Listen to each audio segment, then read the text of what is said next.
విమానాలను పాకిస్తాన్ కూల్చలేదు. మన యుద్ధ విమానాలు పాకిస్తాన్ రాడార్ వ్యవస్థ నుంచి తప్పించుకుని వెళ్లే స్టెల్త్ టెక్నాలజీతో ఉన్నటువంటి యుద్ధ విమానం. పాకిస్తాన్ రాడార్ వ్యవస్థలు కూడా పసిగట్టలేవు. కానీ మనం మాత్రం పాకిస్తాన్ సైనికులను ఇంతవరకు టార్గెట్ చేయలేదు. కానీ భారత భూభాగానికి వచ్చి భారత భూభాగంలో ఉన్న సైనిక కేంద్రాలను పాకిస్తాన్ ఇప్పుడు టార్గెట్ చేసింది. ఒక్క టార్గెట్ ని కూడా మనం చేరనివ్వలేదు. పాకిస్తాన్ ప్రయోగించినటువంటి డ్రోన్లు కానివ్వండి, పాకిస్తాన్ ప్రయోగించిన మిసైల్ కానివ్వండి, ఒక్కటి కూడా భారత భూభాగాన్ని చేరలేదు. భారత భూభాగంలో టార్గెట్ ని అవి హిట్ చేయలేకపోయాయి. మనం ప్రయోగించినటువంటి యాంటీ ఎయిర్ డిఫెన్స్ వ్యవస్థతో వాటిని గాల్లోనే పేల్చేసాం, గాల్లోనే వాటిని నిర్వీర్యం చేసేసాం. అవిగో మీరు ఆర్టీవీ స్క్రీన్ పైన చూస్తున్న ఆ దృశ్యాలే మనం గాలిలో పాకిస్తాన్ పంపించిన డ్రోన్లను పేల్చివేసినటువంటి దృశ్యాలు. పాకిస్తాన్ ఇప్పుడు వాళ్ళ ఉగ్రవాదులను చంపడంతో, వాళ్ళ ఉగ్రవాదులు చచ్చిపోవడంతో, ఉగ్రవాదుల నుంచి వస్తున్నటువంటి ఒత్తిడికి తలొగ్గాల్సినటువంటి దుర్మార్గమైనటువంటి దౌర్భాగ్యమైనటువంటి స్థితిలో ఇప్పుడు పాకిస్తాన్ ప్రభుత్వం ఉంది. అందుకే పాకిస్తాన్ పాలకులు చూడండి, ఒకసారి ఉగ్రవాదులు చచ్చిపోతే దరిద్రం వదిలిందని ప్రపంచ దేశాలు అనుకుంటూ ఉంటే, ఆ ఉగ్రవాదుల అంత్యక్రియలకు పాకిస్తాన్ నాయకులు, పాకిస్తాన్ పాలకులు, పాకిస్తాన్ సైనికులు వెళ్ళి నివాళులు అర్పించారు అంటేనే ఆ దేశంలో ఎటువంటి పరిస్థితులు ఉన్నాయో ప్రపంచం చూసి ఇప్పుడు నివ్వెరపోతుంది. పాకిస్తాన్ ఏకంగా భారత సైనికులు 40 నుంచి 50 మంది సైనికులను చనిపోయారు అంటూ పాకిస్తాన్ చెప్పింది. కానీ భారతదేశం ఈ ప్రకటనను తీవ్రంగా ఖండించింది. మన సైనికులను కానీ, మన యుద్ధ విమానాలను కానీ పాకిస్తాన్ ఏమీ చేయలేకపోయింది. మన S-400 తోనే సమర్థవంతంగా తిప్పికొట్టాం. INS విక్రాంత్ నుంచి మనం ప్రయోగించిన మిసైల్ కరాచీని ధ్వంసం చేసింది. కరాచీ ఎయిర్పోర్ట్ ని సుమారు 60% ధ్వంసం చేసింది. మనం మంగళవారం ఎప్పుడైతే ఈ దాడులు చేశామో, ఆపరేషన్ సింధూర్ని ప్రారంభించామో, అప్పటి నుంచి పాకిస్తాన్ తోకముడిచి వెళ్ళిపోతుందా, ఏదైనా ప్రతీకార దాడులకు పాల్పడుతుందా అనే విషయం గురించి చూసాం. కానీ ప్రపంచ దేశాలు అనుకున్నాయి తోకముడిచి వెళ్ళిపోవాలి అని. కానీ పాకిస్తాన్లో ఉన్నటువంటి ఉగ్రవాదులు సైన్యం ఒక్కటే కాబట్టి మళ్ళీ ప్రభుత్వంపై ఒత్తిడి తెచ్చి భారతదేశంపై, భారత పౌరులపై, భారత సైనికులపై దాడికి పాల్పడాలని అనుకున్నారు. అందులో భాగంగానే రాజస్థాన్, గుజరాత్, పంజాబ్, జమ్మూ కాశ్మీర్లను టార్గెట్ చేసుకున్నారు. 15 చోట్ల ఈ టార్గెట్లను చేసుకున్నారు. కానీ ఒక్క టార్గెట్ను కూడా మనం చేరనివ్వలేదు. నిరంతరాయంగా ఎప్పుడైతే మనం నిజానికి పెహల్గాం దాడి దగ్గర నుంచి సరిహద్దుల్లో జరుగుతున్నటువంటి కార్యకలాపాలను, సరిహద్దుల్లో చోటు చేసుకుంటున్నటువంటి యుద్ధ వాతావరణాన్ని, సన్నాహాలను ఎప్పటికప్పుడు వేగంగా ఆర్టీవీ మీకు అందిస్తూ ఉంది. ఎప్పుడు మనం ఈ ఆపరేషన్ సింధూర్ దగ్గర నుంచి కూడా నిరంతరాయం మీకు ఈ సమాచారాన్ని అందిస్తుంది. నిన్న పాకిస్తాన్ మళ్ళీ ఈ దుశ్చర్యకు పాల్పడిన దగ్గర నుంచి అక్కడ సరిహద్దులో చోటు చేసుకున్న సమాచారాన్ని వేగంగా మీకు అందిస్తూ ఉంది. అందుకే తెలుగు రాష్ట్రాల ప్రజలు, ఇతర రాష్ట్రాలు, ఇతర దేశాల్లో ఉన్న తెలుగు వారు కూడా ఈ అప్డేట్స్ కోసం ఆర్టీవీని చూస్తూ ఉన్నారు. ఇప్పుడు మీకు ఒక ఇంపార్టెంట్ అప్డేట్ మీకు అందించబోతూ ఉన్నాం. మా managing editor, RTV managing editor Chandramouli దగ్గర ఇంపార్టెంట్ అప్డేట్ ఉంది. ఇంపార్టెంట్ అప్డేట్ తో చంద్రమౌళి మీకు సిద్ధంగా ఉన్నారు. మౌళి గారు, మీ దగ్గర ఉన్న ఇంపార్టెంట్ అప్డేట్ ఏంటి? రాత్రి నుంచి కూడా మనం నిన్న ఒక 30 నిమిషాల పాటు ఒక భీకర దాడి జరిగింది. ఈ భీకర దాడిలో మొత్తం పాకిస్తాన్ సేనను మనం తిప్పికొట్టాం. ఒక పైలట్ ను కూడా మనం సజీవంగా పట్టుకున్నాం. పాకిస్తాన్ 50 మంది భారత సైనికులను పొట్టన పెట్టుకున్నామనే అసత్యాలు ప్రపంచానికి చెప్తూ ఉంటే అది అబద్ధమని మళ్ళీ మనం ప్రపంచానికి చాటి చెప్పాం. సో ఇప్పుడు మీ దగ్గర ఉన్న ఇంపార్టెంట్ అప్డేట్ ఏంటి? అసలు ఏం జరుగుతుంది? ఈ రోజు ఏం జరిగే అవకాశం ఉంది?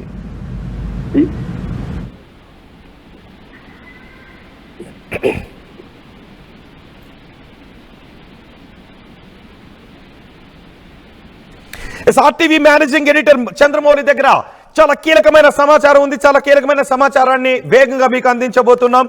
అది కూడా దేశ రక్షణకు సంబంధించి మీకు చెప్పవలసినటువంటి సమాచారమే.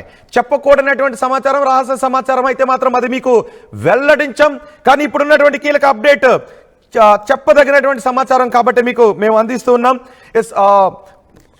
ఆర్టీవీ మేనేజింగ్ ఎడిటర్ చంద్రమౌళితో మనం మాట్లాడదాం. చంద్రమౌళి గారు, మీ దగ్గర ఉన్న ఇంపార్టెంట్ అప్డేట్ ఏంటి? రోహిత్, పాకిస్తాన్ టెర్రరిస్ట్ శిబిరాలను నిర్వహిస్తూ భారత్ పైకి ఓ రక్తపాతం సృష్టించడం ప్రయత్నించిన తర్వాత ఆపరేషన్ సింధూర్ తో తోక ముడిచింది.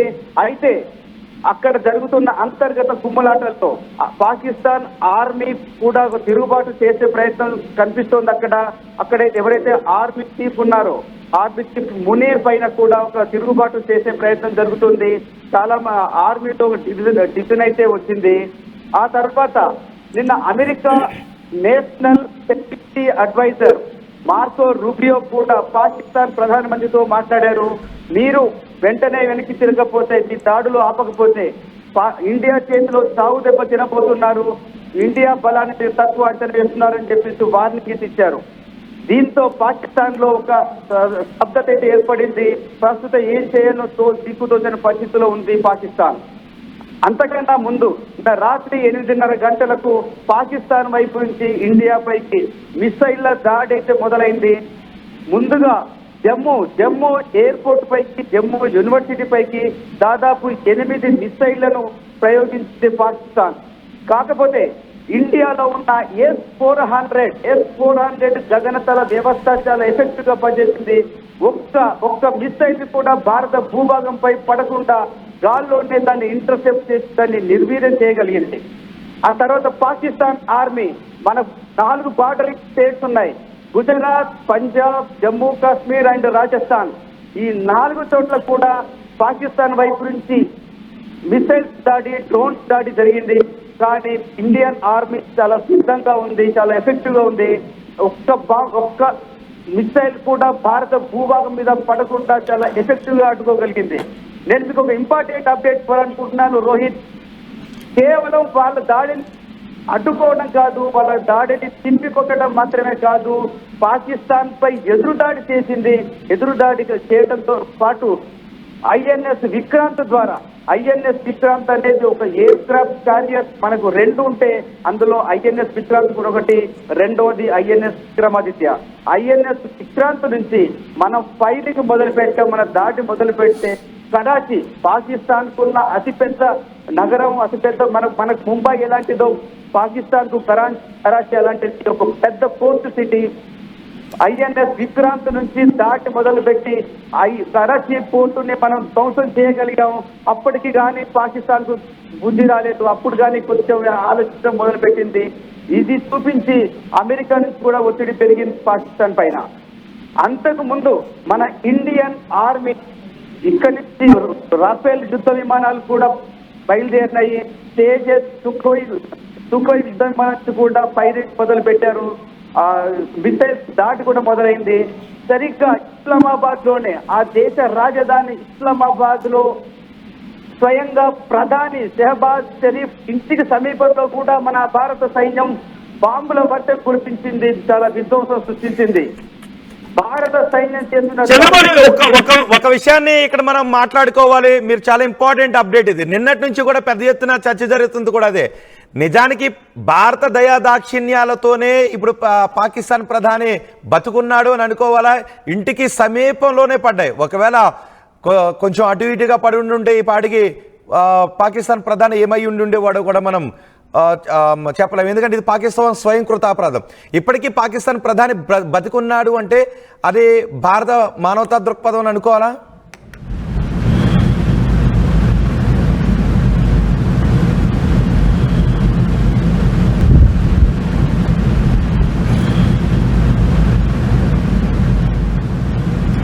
ఇండియన్ ఆర్మీ దగ్గర నుంచి కూడా చాలా క్లారిటీ వచ్చింది. మనం అనుకుంటే, మన ఆర్మీ తలుచుకుంటే మొత్తం ఖచ్చితంగా పాకిస్తాన్ ప్రధాని ఉన్న ఇంటిని, వాళ్ళ నివాసాన్ని కూడా బాంబులతో కూల్చేసే వాళ్ళం. కానీ అలాంటి ఉద్దేశం భారత ప్రభుత్వానికి, భారత సైన్యానికి లేదు. కేవలం ఒక మెసేజ్ ఇవ్వదలుచుకున్నాం. నేను తలుచుకుంటే ఎవరినైనా, ఏ టార్గెట్ నైనా ఛేదించగలం అనే ఒక మెసేజ్ కోసం మాత్రమే పాకిస్తాన్ ప్రధాని ఇంటికి దగ్గరలో బాంబులు పేల్చాను తప్ప ఆయనని హతమార్చి అతన్ని అంతమొందించే ఉద్దేశం భారత్ కు లేదు. కావాలని మాత్రమే, ఒక మెసేజ్ కోసం మాత్రమే కొంత దగ్గరలో, సమీపంలో దాడి చేశాం. ఈ దాడికి భయపడి వెంటనే పాకిస్తాన్ ఆర్మీ షెహబాజ్ షరీఫ్ ని ఒక బంకర్లోకి తీసుకెళ్లి దాచిపెట్టింది. బహుశా ఈ సమయంలో మనం కొన్ని మాటలు గుర్తు చేసుకోవాలి. పాకిస్తాన్ ప్రేరేపిత ఉగ్రవాదులు, పాకిస్తాన్ పాలకులు కూడా కొంతమంది మాట్లాడారు. బిలావల్ భుట్టో దగ్గర నుంచి హఫీజ్ సయీద్ వరకు కూడా భారత ప్రధాని రక్తాన్ని కలజూస్తాం, భారత ప్రధాని రక్తాన్ని మేము నదుల్లో పారింపజేస్తాం, భారత ప్రజల రక్తాన్ని మేము సింధు నదిలో పారింపజేస్తాం, భారత ప్రజల రక్తాన్ని వాళ్ళ రోడ్లపైన పారింపజేస్తామని పాకిస్తాన్ పాలకులు బిలావల్ భుట్టో దగ్గర నుంచి హఫీజ్ సయీద్ వరకు, ఉగ్రవాద హఫీజ్ సయీద్ వరకు చేశాడు. ఇప్పుడు మనం పాకిస్తాన్ ప్రధాని నివాసానికి దగ్గరలో వేసిన బాంబుతో మనం ఇచ్చినటువంటి మెసేజ్ని ఏ విధంగా గుర్తు చేసుకోవాలి ఈ సమయంలో?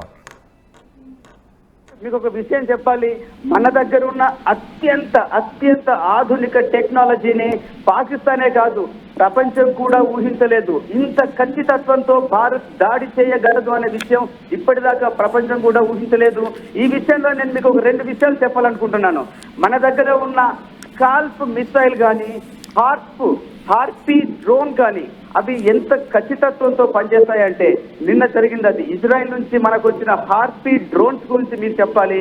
అది ఒక టార్గెట్ ఫిక్స్ చేసుకున్నప్పుడు ఆ టార్గెట్ దగ్గరికి వెళ్ళి ఎగ్జాక్ట్ గా, అది రాత్రి అయినా సరే, వర్షం పడుతున్నా సరే, ఎలాంటి వాతావరణ పరిస్థితులను కూడా అక్కడికి వెళ్ళి అందులో ముందే ఒక ఇమేజ్ దాంట్లో అప్లోడ్ చేయడం జరుగుతుంది. అక్కడికి వెళ్ళి నాకు ఇచ్చిన టార్గెట్ ఇదేనా కాదా కూడా క్రాస్ చెక్ చేసుకుంటుంది. ఆ క్రాస్ చెక్ చేసుకోవడానికి అది ఇన్ఫ్రారెడ్ రేస్ ను వాడి నాకు ఇచ్చిన టార్గెట్ ఇదేనా కాదా, అదే బిల్డింగా కాదా అని చెక్ చేసుకొని మరి అంత ప్రెసిషన్ తో అదే బిల్డింగ్ ని కుప్పకూర్చగలిగిన ఖచ్చితమైన ఆధునిక టెక్నాలజీ ఇప్పుడు ఇండియా దగ్గర ఉంది. అదే మొన్న మన పాకిస్తాన్ లో కానీ, పాకిస్తాన్ ఆక్యుపైడ్ కాశ్మీర్ లో కానీ ఉన్న టెర్రరిస్టు శిబిరాలను కూల్చడానికి అదే టెక్నాలజీని వాడారు.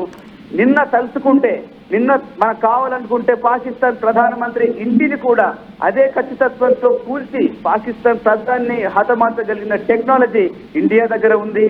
కానీ అతన్ని చంపదలుచుకోలేదు, ఒక మెసేజ్ మాత్రమే ఇవ్వదలుచుకుంది. అందుకనే పాకిస్తాన్ బుద్ధి చెప్పడానికే ఆ దగ్గరలో బాంబులు పేలాయి.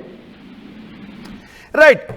ఈ రోజు ఏం జరిగే అవకాశం ఉంది? నిజానికి మంగళవారం మనం ఆపరేషన్ సింధూర్ని ప్రారంభించిన తర్వాత పూర్తి అలర్ట్తో ఉన్నాము, ప్రజలందరినీ కూడా సిద్ధం చేశాము, సైరన్ మాక్ డ్రిల్ కూడా చేశాం, దేశ ప్రజలందరినీ అలర్ట్ చేస్తున్నాం. కానీ పాకిస్తాన్ మాత్రం ఆ ఉగ్రవాదులు చనిపోవడంతో రగిలిపోతూ భారత్పై దాడికి పాల్పడుతున్నది. బుధవారం రాత్రి కవ్వింపు చర్యలు పాల్పడింది, నిన్న అది ఒక స్థాయికి వెళ్ళింది. సో ఇప్పుడు ఏం జరగబోతోంది? మీకు ఒక విషయం చెప్పాలి రోహిత్, రాత్రి పాకిస్తాన్ చేసిన కవ్వింపు చర్యలకు ప్రతీకార దాడిగా కేవలం ఇస్లామాబాద్ లోనే కాదు, పెషావర్ లో కూడా భారత సైన్యం దాడి చేయగలిగింది. దాంతో కరాచీ మీద దాడి చేయగలిగింది. అట్లాగే రావల్పిండిలో కూడా భారత సైన్యం దాడి చేయగలిగింది. ఒక విషయం ప్రపంచానికి అర్థమైంది, పాకిస్తాన్కి అర్థమైంది, భారతదేశం తలుచుకుంటే, భారత ఆర్మీ తలుచుకుంటే పాకిస్తాన్ లో ఉన్న ఏ టార్గెట్ నైనా కూడా ఛేదించగలదు, ఎక్కడైనా కూడా విధ్వంసం సృష్టించగలదు అనే ఒక గట్టి మెసేజ్ మాత్రం పాకిస్తాన్ కు మనం ఇండియన్ ఆర్మీ ఇవ్వగలిగింది. ఇది చూసిన తర్వాతే నేను అనుకున్నాం, కరాచీ పోర్టుని ధ్వంసం చేయగలిగాం, ఇస్లామాబాద్ లో స్వయంగా ప్రధానమంత్రి ఇంటికి సమీపంలో మనం ఆయుధాలు పేల్చి, బాంబులు పేల్చి ఒక గట్టి మెసేజ్ ఇవ్వగలం, ఎక్కడైనా దెబ్బతీయగలం అనేది. ఇది చూసిన తర్వాతే American national security adviser Pakistan ప్రధానమంత్రికి ఫోన్ చేశారు. ప్రధానమంత్రి ఇమీడియట్ గా అక్కడున్న త్రివిధ దళాలతో కూడా భేటీ అయ్యారు. మనం ముందుకెళ్తే ఇండియా కొట్టే దెబ్బకు మనం తట్టుకోలేము, మనం వెనక్కి తగ్గాల్సిందే అనే విషయం ఖచ్చితంగా ప్రధానమంత్రి, ఆ దేశ ప్రధానమంత్రి నుంచి త్రివిధ దళాలకు వెళ్ళింది. అప్పటి నుంచి కొంత వెనక్కి తగ్గడం అయితే మొదలైంది. అయితే అక్కడున్న చీఫ్ ఆఫ్ ఆర్మీ ఎవరైతే ఉన్నారో ఆసిఫ్ మునీర్, అతను ఒక మూర్ఖుడిలాగా ఉన్నాడు. అర్ధరాత్రి వరకు మనకు వచ్చిన సమాచారం బట్టి అక్కడ ఆర్మీలో కూడా తిరుగుబాటు ఉంది. అక్కడి ప్రభుత్వానికి ఇష్టం లేదు భారత్తో యుద్ధానికి దిగటం, భారత్తో గొడవ పెట్టుకోవటం అక్కడి ప్రభుత్వానికి ఇష్టం లేదు. కానీ ఆసిఫ్ మునీర్ ఎవరైతే చీఫ్ ఆఫ్ ఆర్మీ ఉన్నాడో అతని తెలివి తక్కువ వల్ల, అతని దుందుడుకుతనం వల్లే యుద్ధం మన మీద రుద్దపడుతోంది అని అక్కడ పాకిస్తాన్ ప్రజలు అనుకుంటున్నారు. పాకిస్తాన్ ప్రభుత్వం కూడా అదే ఉద్దేశంతో ఉంది. అయితే మనకు లేటెస్ట్ గా వచ్చిన సమాచారం బట్టి ఆర్మీలో కూడా ఒక వ్యతిరేకత వచ్చింది ఆర్మీ చీఫ్ పట్ల. ఇతను మనకు అక్కర్లేదు, ఇతని వల్ల మన దేశం దెబ్బతింటుంది, మన అందరం భారత్ చేతుల్లో చచ్చిపోతాం అనే భయాందోళన వ్యక్తమైంది. ఆ పాకిస్తాన్ ఆర్మీ చీఫ్ మీద కూడా ఒక తిరుగుబాటు మొదలైనట్టు కూడా మనకు సమాచారం ఉంది రోహిత్. ఎస్, నిజానికి మనం మొదటి నుంచి కూడా అనుకుంటున్నది అదే. పాకిస్తాన్లో ప్రజలే పాకిస్తాన్ పాలకులను పాకిస్తాన్ సైనికులను తరిమి కొట్టే రోజు బహుశా దగ్గరలోనే ఉంది అని. నిజానికి మునీర్ కూడా పారిపోయేటువంటి వార్తలు వచ్చాయి. పాకిస్తాన్లో నిజంగా యుద్ధాన్ని కోరుకోని సైనికులు, భారత్పై యుద్ధాన్ని కోరుకోని సైనికులు వాళ్ళు రాజీనామాలు చేసి వెళ్ళిపోయారు. అందుకే వాళ్ళు ఉగ్రవాదులను రిక్రూట్ చేసుకుంటూ ఉన్నారు. వృద్ధ ఆర్మీని, ఎక్స్ ఆర్మీని కూడా వాళ్ళు రిక్రూట్ చేసుకుంటున్నారు. వాళ్ళ దేశంలో రిటైర్డ్ అయిపోయి వెళ్ళిపోయినటువంటి వాళ్ళనో, లేదంటే ఉగ్రవాద శిబిరాల నుంచి వెళ్ళిపోయినటువంటి వాళ్ళనో. సో ఇప్పుడు నిన్న జరిగిన దాడి తర్వాత భారతదేశమే మళ్ళీ మనం ఏదైనా దాడి చేసే అవకాశం ఉందా, టార్గెట్ చేసే అవకాశం ఉందా, లేదంటే మళ్ళీ పాకిస్తాన్ రియాక్ట్ అవుతే తిప్పికొట్టి ఆ తర్వాత మళ్ళీ కొన్ని నగరాలను టార్గెట్ చేసుకునే అవకాశం ఉందా?